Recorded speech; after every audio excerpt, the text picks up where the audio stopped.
pour toutes les autres élections qui ont précédé, celles qui arrivent aussi. Parce qu'il y a des raisons objectives de se poser des questions.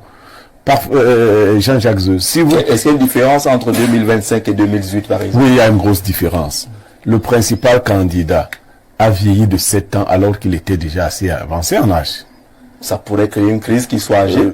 Oui, on craint que... si vous, je voulais le dire, si vous voulez prêter de l'argent à une femme dont le mari menace de chasser du domicile, vous allez réfléchir par 2 fois. Vous voyez? Elle pourrait partir avec votre argent. Est-ce que le chef d'État est menacé? Oui, ben, il devrait tenir compte d'un certain environnement. Ça ne rassure pas. Personne ne va mettre son argent dans une structure qui ne rassure pas. Les élections de 2025, pour quelques personnes, pour quelques intelligences, on commence à se dire, c'est peut-être un mandat de trop. On aurait pu se passer de ce mandat-là. Et le chef ne donne pas l'impression d'écouter ce discours. Et maintenant, il y a des gens qui sont aussi en attente, qui se disent que si on leur coupe l'herbe sous le pied, ils pourraient organiser. Je prends le cas du MRC. Le MRC s'est mis dans de sales draps, ça tout le monde le sait, l'empêchant de pouvoir investir un candidat. Il se dit, et puis le candidat du MRC commence aussi à se faire vieux. En 2025, là, il aura 71 ans. S'il n'est pas candidat en 2025, il faudra qu'il attende 2032 où des gens comme moi arrivent, où on lui permettra plus d'être candidat. Donc, ça craint de ce côté-là. Il y a le candidat du PCRN, qui est en ballottage défavorable. Le ministre Atangandi s'est mêlé de son parti politique. C'est un candidat relativement jeune, qui a encore de l'avenir politique, mais dont le parti semble saccager ces jours-ci. Ça craint. Les gens peuvent se dire, jouons le va-tout. Le vieux Sphinx est fatigué. S'il ne veut pas partir, bousculons-le en deux. Alors, revenons au politologue. Ça craint. Le ça craint tient-il selon les arguments de fond que donne Blériot? Le sacré est d'abord une construction. C'est une construction qui vise à éviter d'aller là où se joue la compétition. C'est-à-dire la capacité d'organisation, d'implantation, la capacité de mobilisation, la capacité d'animation idéologique, la capacité de structuration logistique de l'action politique. Parce qu'il n'y a pas d'action politique sans moyens organisés et orientés. Donc, moi, dans tout ce que je vois là, c'est simplement la peur de Paul Biya. Un point, c'est tout. Les gens c'est le paradoxe. Est-ce qu'on a peur de lui? Vous avez peur de lui. Le paradoxe de les règles du jeu. Monsieur Zeu, le paradoxe de cette peur, c'est que ce sont les mêmes qui disent que Paul Biya est mort. Oui. Ce sont les mêmes qui disent que Paul Biya est mort vivant. Ce sont les mêmes qui disent que Paul Biya est vieux. Ce sont les mêmes qui disent que Paul Biya est fini. Allez donc affronter Paul Biya, ils ne veulent pas. Mais quand on veut l'affronter, est-ce que ce FMI est-il au service de ces peurs, de ces craintes? Le FMI est dans une logique, comme disait M. Niemek lui-même, et nous maintenir sous coupe réglée. Quelle est la crédibilité d'un système qui, chaque fois dit que vous n'avez rien fait, mais continue toujours à vous donner de l'argent? C'est simplement que c'est une technique de contrôle. Bien sûr. C'est une technique de contrôle. Vous avez échoué, ben on vous donne de l'argent. Ça veut dire que ce sont des mécanismes de manipulation. Et ça veut dire qu'au final, dans cette hypothèse ou dans une autre, ça ne va rien changer. Puisque, de toutes les façons, leur affaire, c'est de nous mettre sous coupe réglée. C'est ça qu'ils ne l'ont pas. C'est pour dire que ce sont des pleurs.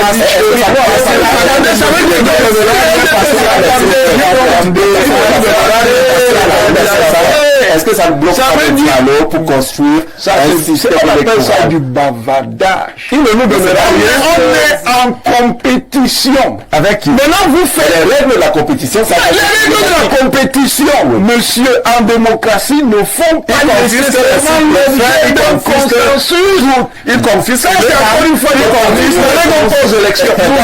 N'allez donc pas. Tu vas réagir. Parce que je n'avais pas fini. Je n'avais pas défini. Oui. Je dis donc que tout ça, ce sont des prétextes de faibles. Ouais. D'accord.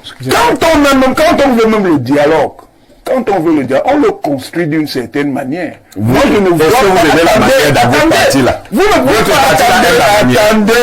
Si on ne vous parle pas comme ça, finalement, est-ce que votre parti là aime la manière? Vous ne pouvez pas demander le dialogue. On demande, attendez, on va vous forcer au dialogue. Bon, c'est ce qu'on vous avez forcé alors, avançons. Forcez, on voit. D'accord, pour ça, merci. Madame Fadimatou, très rapidement, on a très peu de temps. Monsieur a parlé vous avez dit le maire de Le maire de Massok Son Loulou. Un homme très intelligent. Qui est du PCN. Un homme très intelligent. Je demande. C'est le grand frère du professeur Tolo, je vous informe aussi. C'est une famille de personnes très intelligentes. Merci pour la précision. Il y a des personnes très intelligentes, mais qui sont politiquement illettrés. Non, politiquement, il est très maire. Nous en n'êtes pas encore maire, vous voyez. J'espère qu'on ne parle pas du tonton de quelqu'un. Justement, j'ai demandé à Dessin, et vous avez dit que c'est un maire PCRN qui a gagné les élections en 2020 avec le même code électoral qui disent n'être pas consensuel. Ils ont des députés, ils ont des maires. Ce que vous avez bien voulu leur donner. Quelque part, il y a un problème, il est contradictoire. Les choses, les lois se changent à l'Assemblée nationale. Lui encore, il me déçoit parce que j'aurais pensé que c'est quelqu'un qui a fui les élections en 2020. Aujourd'hui, est à la recherche d'un parti politique parce qu'il était politiquement, il était très intelligent, mais politiquement analphabète pour comprendre qu'il fallait préparer 2025 en 2020. Vous comprenez? Lorsqu'on veut changer les choses, on va aux élections, on gagne des suffrages, à l'Assemblée nationale, on change. Les gens ne restent pas dans leur chambre, écrivent quelque chose et viennent vous l'imposer, comme j'ai vu. Mais on devrait également les écouter, même s'ils ne passent pas par la voie de l'Assemblée nationale, mais il y a quand même des opinions qu'il faut écouter, qui peuvent permettre de construire. C'est pour cette raison que chaque jour, lorsque vous voyez Elecam, quand vous voyez la structure d'Elecam, tous les partis politiques sérieux sont pris en compte dans les commissions. Les suggestions sont apportées au niveau des commissions. Il y a des améliorations chaque fois. C'est la contribution des partis politiques. Mais les gens ne sauraient aller s'asseoir dans une chambre et vous apporter une mouture et dire que voilà ce que nous voulons. Vous ne pouvez pas vouloir aller affronter un adversaire et venir avec votre arbitre dans la poche. C'est précis, c'est concis. Donc, la démocratie, c'est la dictature de la majorité qui travaille déjà à s'entendre avec Papa Conan, qui trouve un parti. Le débat, c'est là pas quoi réagir. Le secrétaire du Fonds monétaire international, cette question est sans objet. Le Cameroun est souverain et c'est son peuple qui décide de ses représentants élus. Que le FMI sache que nous-mêmes ne sommes pas confortables avec son aide publique au développement qui est très conditionnée, reflet du néocolonialisme. Dr Zaki PhD, il enseigne à l'université de Bertois. Oui, pasteur, t'as pas entendu beaucoup? Moi, je me rends compte que, il y avait un cours quand même, selon le cours, oui, justement, le cours que le professeur nous donne, qui vont nous imposer. C'est-à-dire, il nous fait une définition de la démocratie comme étant une dictature sous un manteau de velours, qui embrigade le peuple et qui le met sous des conditions qui lui... Toi, tu veux le décret, hein? Ne parle pas comme moi. tu veux le décret, moi je veux le langage. Qui met ce peuple sous des conditions qu'il ne peuvent même... Qui se retrouve comme embrigadé. Lorsqu'on dit c'est la compétition, même si les règles ne sont pas... l'arbitre arrive en retard, l'arbitre donne les... Allez seulement compétir et vous êtes faible. En fait, tout est faible donc. Vous êtes faible. Non, tout est donc faible. Tout est donc faible. Vous ne pouvez pas rentrer dans le fond. Justement, ce cours de politologie, science politique, démontre que cette farce qu'on appelle démocratie est un mensonge. Un mensonge clair. Parce que il nous dit clairement que vous ne pouvez pas gagner. Vous n'allez jamais gagner. Mais vous avez des gagnants là, hein? Il y a des gens qui ont gagné, qui sont là, ils sont députés. Non, lorsqu'ils essaient de demander à ce que les règles... On peut jouer un match de football avec un arbitre qui n'est pas favorable à vous. Vous perdez et vous portez des réserves. Lorsqu'on vous dit déjà que, en vous demandant... Quand vous portez des réserves, on vous dit non, vous êtes faible. C'est irrecevable. C'est irrecevable. Et par conséquent, en démocratie, c'est comme ça. Voilà ce qu'on alors, qu'est-ce qu'on propose? Alors, qu'est-ce qu'on propose? Non, on appelle ça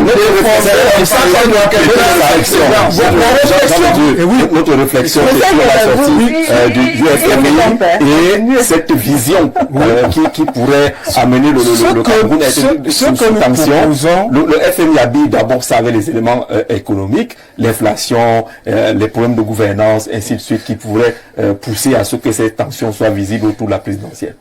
Justement, lorsque vous regardez, il y a un verset biblique qui dit quelque chose dans le proverbe. La Bible nous manque ce dimanche, oui, c'est vrai. La Bible dit clairement qu'un peuple, un roi qui asphyxie son peuple par des impôts, l'appauvrit et le spolie.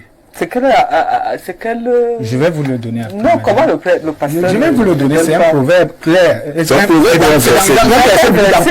je vais vous le donner. Et je vous dis clairement que c'est un cours de science politique que Dieu donne là. De théologie. Science politique. Science politique, c'est-à-dire que n'augmentez pas des impôts, sinon le peuple va se sentir asphyxié. Non, je l'État avec quoi, les cailloux? Non, vous ne savez pas créer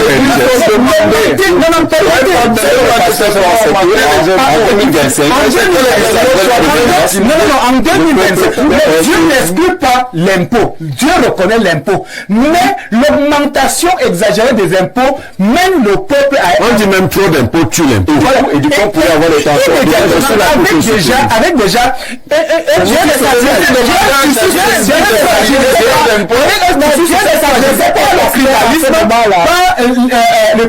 le discours de haine par des gouvernants insensibles au prix du peuple. Il y a risque. Ce n'est pas le RMI qui viendrait nous dire nous vivons cela. Il y a des alertes, si nous ignorons ça et nous attribuons ça veut dire que nous n'acceptons pas que nous sommes sales et qu'il faut se baigner, il faut se laver, il faut qu'on soit propre comme vous êtes en blanc là. Bon après-midi, le panel, la dame du RDPC, au pasteur, c'est ça. Que la dame ne nous embrouille pas parce qu'elle mange à ça vous concerne. Il dit quoi? Voilà. Que la dame du RDPC ne nous embrouille pas parce qu'elle mange à sa faim. Oui, je mange.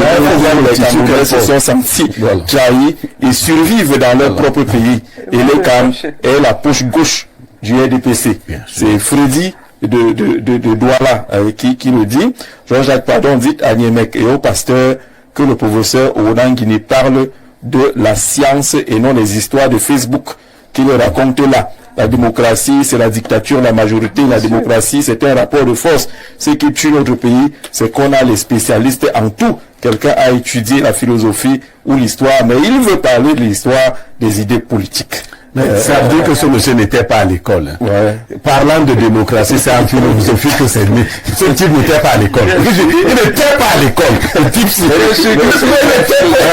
pas à l'école. C'est né en philosophie. Oui, vous le savez. Et les premiers à débattre de la démocratie, ce sont